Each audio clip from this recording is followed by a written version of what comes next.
Ang pwesto na kinatatayuan ko ay hindi para sa akin. Ito ay para sa Pangulong Rodrigo Duterte.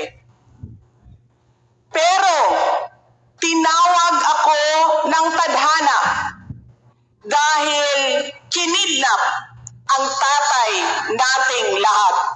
Ako si Inday Sara, isang botanteng nagmamahal sa ating bayan at natatakot para sa ating kinabukasan. Mga kaigsuunan ko, iniibig ko ang Pilipinas. Iniibig ko kayong mga Pilipino. This election will decide the future of our country.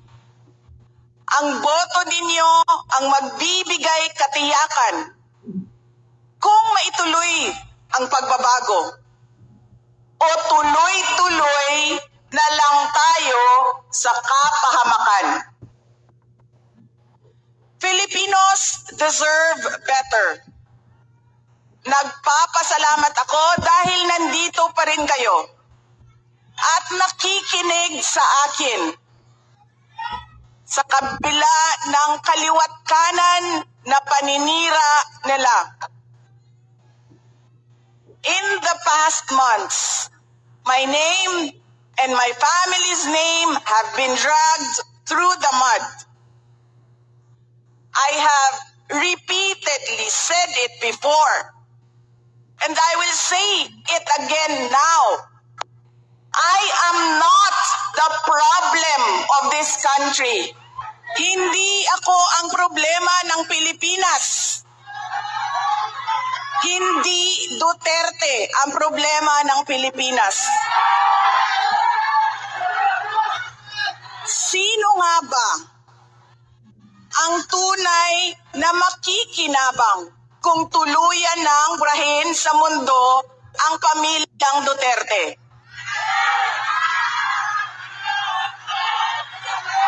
Hindi ang mga Pilipino. Lalo nang hindi makikinabang ang mga biktima sa krimen, mga walang trabaho, mga naghihirap, o maging ang mga nagugutom. What we are witnessing is a systematic demolition job against political opponents that once dared to put the country first, even if it meant going against the most powerful interests in our homeland.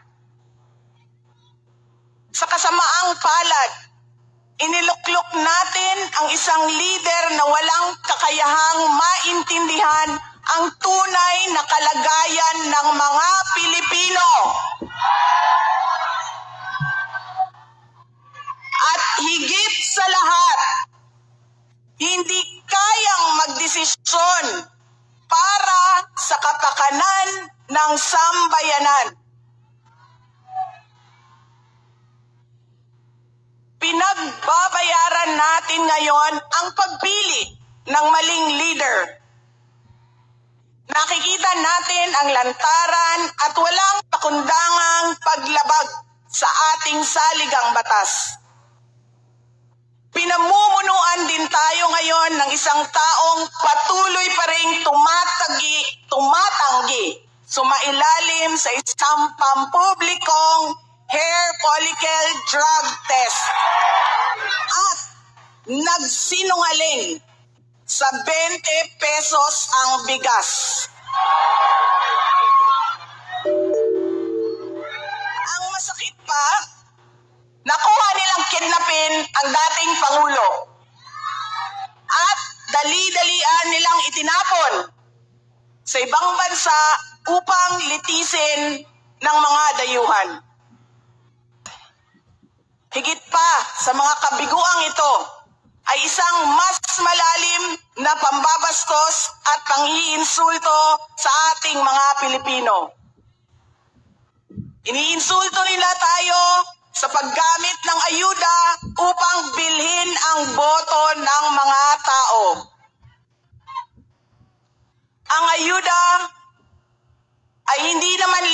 na masama.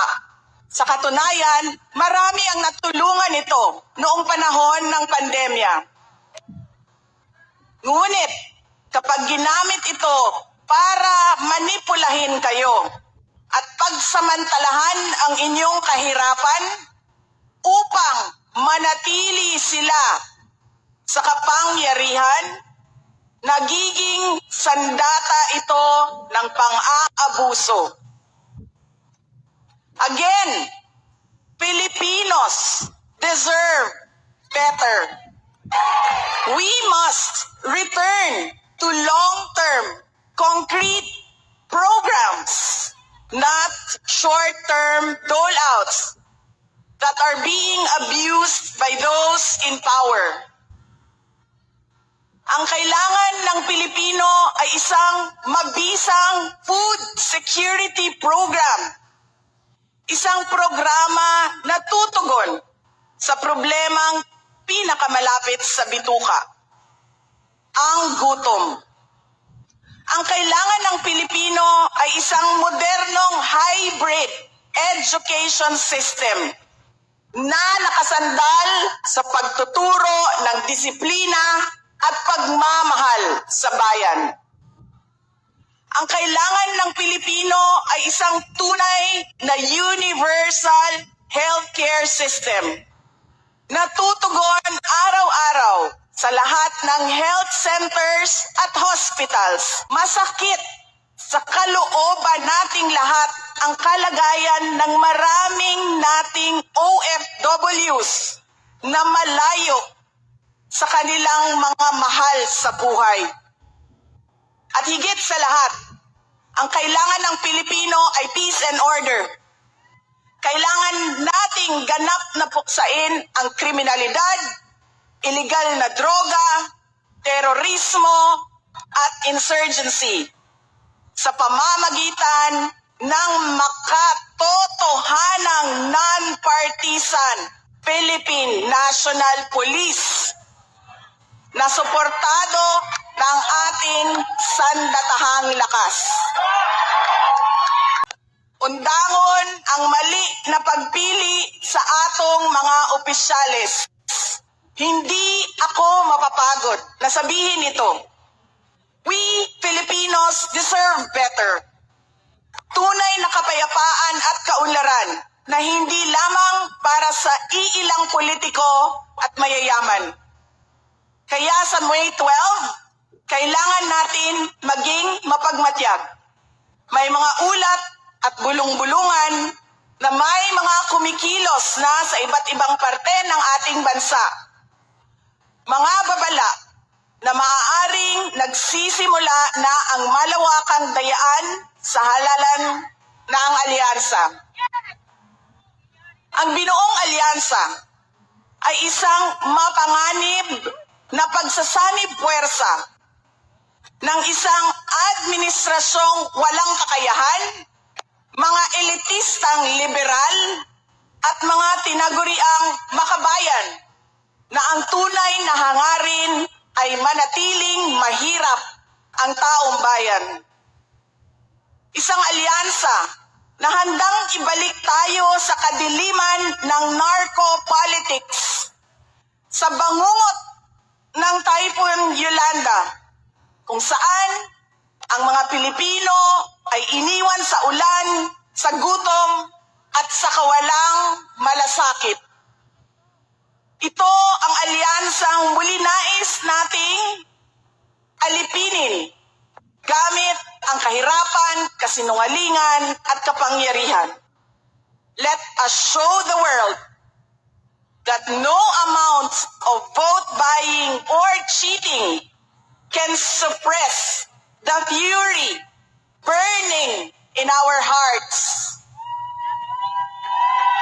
Time and again, you have heard me say, God save the Philippines. And let us all save the Philippines. Ako si Inday Sara Duterte. Maraming salamat. Ang susunod na pagpapasalamat ay mula sa akin sa patuloy ninyo na suporta sa akin at sa aking mga kasamahan sa opisina ng Pangalawang Pangulo. Maraming salamat.